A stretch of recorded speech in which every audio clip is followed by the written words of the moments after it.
글쎄요, 뭐 유튜브 CEO가 내가 아는 형이었다면 그 형 이름이 닐 모한이죠. 그 모한이 형이 만약에 내가 아는 형이었다 그러면 뭐 그렇게 얘기할 수도 있을 것 같아요. 모한이 형, 형 미워.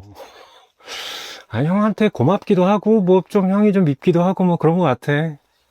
뭐 그렇게 표현할 수도 있을 것 같기도 하네요. 유난히 더 우리가 유튜브 채널 하면서 기대를 어떻게 했는지 모르겠지만 이상하게 더 어렵다라는 생각이 많이 들잖아요. 물론 SNS로 이걸 가져간다 그러면 개꿀의 영역이 있겠지만 이걸 업으로 생각한다 그러면 야, 이게 이런 거였어 라는 생각도 상당히 들 수밖에 없기 때문에 아니 밉기도 하죠. AI 툴로 나 나름대로 열심히 했는데 아마 모한이 형 만나서 형도 솔직히 지금 AI 사용에 대해서 형도 잘 모르겠지? 그러면 모른다 그럴 것 같은데? 형도 도대체 기준이 명확하지가 않잖아. 뭐 어떤 건 또 갑자기 진정성이고 이건 진정성이 없고 형 솔직히 진정성이 뭔지 모르지.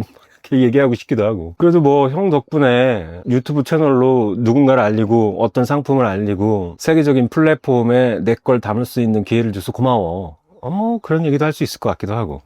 덕분에 돈도 조금 만졌어. 뭐 그런 얘기도 할 수 있을 것 같기도 하고. 유튜브도 사기업이다 보니까 뭐 경영자가 계속 바뀌기도 해요. 지금의 모한이 형은 왠지 유튜브를 거의 TV 그레이드로 조금 TV쇼 그레이드로 만들고 싶어 하는 것 같습니다.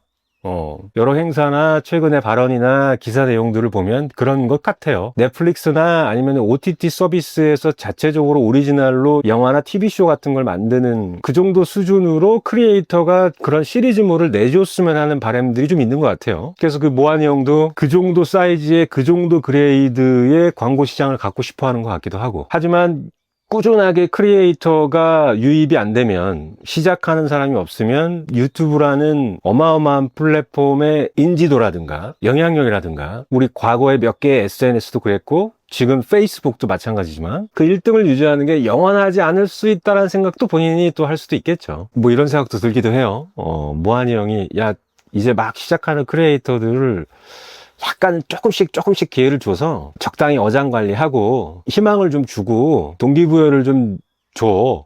근데 실질적으로 그들도 기업이기 때문에 장사하는 사람들이기 때문에 자기 회사가 돈을 뭘로 버는지 잘 알 거예요. 그 대형 채널 순위의 몇 위까지가 우리 회사에 얼마나 벌어주더라. 뭐 이런 게 있겠죠, 아무래도.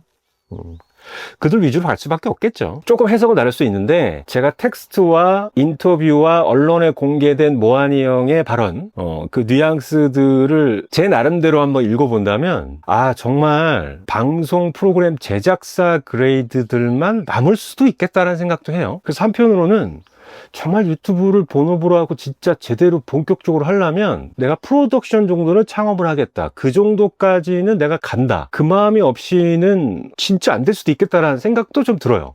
이게 지금 이 표현이 좀 어떻게 느끼실지 모르겠는데 그 미스터 비스트도 구독자 1, 2, 3등 안에 항상 들잖아요. 그 미스터 비스트도 그 제작하는 팀들하고 운영하는 팀들 있잖아요. 전부 다 이렇게 모으면 350명 정도 된다고 하더라고요.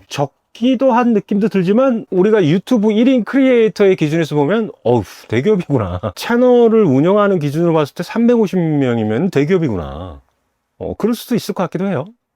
거의 이제 프로페셔널하게 영상을 만들어내고 유튜브 채널을 메인으로 해서 채널을 운영할 정도가 되려고 그러면 보통 한 대여섯 명 정도 필요하다고 그래요. 조그만한 제작사 같은 걸 하나 운영하려고 해도 많게는 한 6, 7명에서 한 10명 미만 정도 사이즈로 거의 그 정도 급의 회사니까 거꾸로 한번 생각해 보면 됩니다. 한 명당 연봉을 한 4천씩만 준다고 그래도 3,600, 4천 이렇게 준다고 그래도 10명이면 1년에 인건비만 한 4억, 5억 나가는 거잖아요. 1년에 한 4억, 5억 나가는 거니까. 그러면 매출이나 회사로 들어오는 입금이 얼마나 돼야 될까요? 한 15억, 20억씩 돼야 되지 않을까요? 그 10명 넘어가는 정도 사이즈에 그 정도로 방송을 만들어낼 수 있다 그러면은 거의 미디어 회사가 만들어지는 거겠죠. 근데 그러니까 제가 읽은 건 그거라는 거죠. 미디어 회사 정도는 내가 만들어내겠다라는 마음이 없으면은 굉장히 시한부 채널을 운영하는 듯한 그런 느낌도 좀 드네요. 언제 내 채널이 뭐 진정성 문제로 수익 창출 한 방에 나갈까 할 수도 있고, 내가 교육 채널이라고 한다면 내가 뭔가를 가르치는 상품 서비스 정도로 소소하게 팔고 있어요. 1인 창업이에요. 1인 기업이에요. 전 강의예요. 너무 많아. 솔직히. 많아도 너무 많아. 그리고 앞으로는 저는 그런 류의 서비스 상품들이 인기가 떨어질 거라고 저는 그렇게 느끼지만, 저는 개인적으로 그 영역을 이제 AI가 치고 올라올 거라고 생각을 하지만, 제품도 좀 타겟팅이 잘 안 되잖아요. 그러니까 쿠팡에 뭘 걸어놔도, 예를 들어서 제 그 블루투스 이어폰 같은 거, 이런 거를 만약에 그 내 영상에다가 걸어놔도 그걸 안 사고 다른 거, 휴지, 뭐 배터리, 면도기 이런 거 사잖아요. 근데 그런 걸 팔아도 이제 연결된 링크로 인정해줘서 수수료가 들어오는 부분이 있기 때문에 뭐 오케이 하면서 넘어간다고 하지만, 그러니까 타겟팅이 안 되는 거지. 나는 그 제품을 팔려고 했었는데. 그러니까 그런 것도 있고, 그러니까 약간 상품 쪽으로 가면 얼만큼 자기 제품에 자기 브랜드 제품 좋은 걸 내놓느냐, 뭐 이런 흐름으로 좀 갈 것 같기도 하고, 서비스 쪽에서의 강의 코칭은 점점 줄 것 같고, 멘토링이나 멘탈 쪽은 조금 올라오지 않을까라는 생각도 들고요. 제 의견입니다만, 실제로 유튜브에서 성공했다라고 말할 정도라고 한다면 거의 TV쇼 정도의 대표작을 갖고 있는 거죠. 대표 프로그램.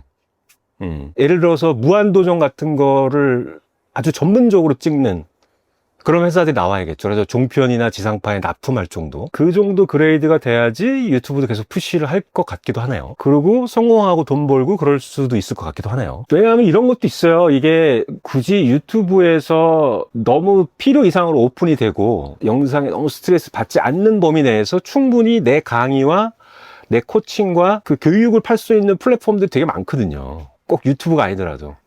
오히려 거기는 유튜브에 스트레스 없이 진짜로 배우려는 사람들이 아예 모여 있어요. 제가 아는 지인 중에는 그 음악 레슨하는 거 있거든요. 그거를 꼭 유튜브로 안 해요. 유튜브보다 그 레슨만 전문적으로 중계하는 그런 플랫폼도 있고, 외국어만 가르치는 전문적으로 하는 플랫폼이 있고, 그냥 유튜브는 플러스 알파로 그냥 SNS를 쓰고, 왜냐면 거기에는 뭐 내가 굳이 막 유튜브 알고리즘을 의식하고 막 브이로그도 가끔 올려주고 막 썰도 풀고 얼굴도 까고 막 이래야 되는데, 그런 다른 그런 교육이나 코칭 서비스 프로그램들 같은 경우에 다른 플랫폼으로도 충분히 수익이 좋은 경우도 많거든요.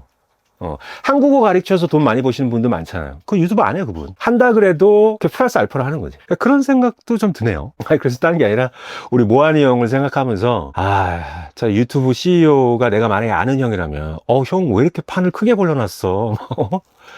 이거 뭐 전부 다 미디어 회사라는 소리야, 형? 막 이런 느낌.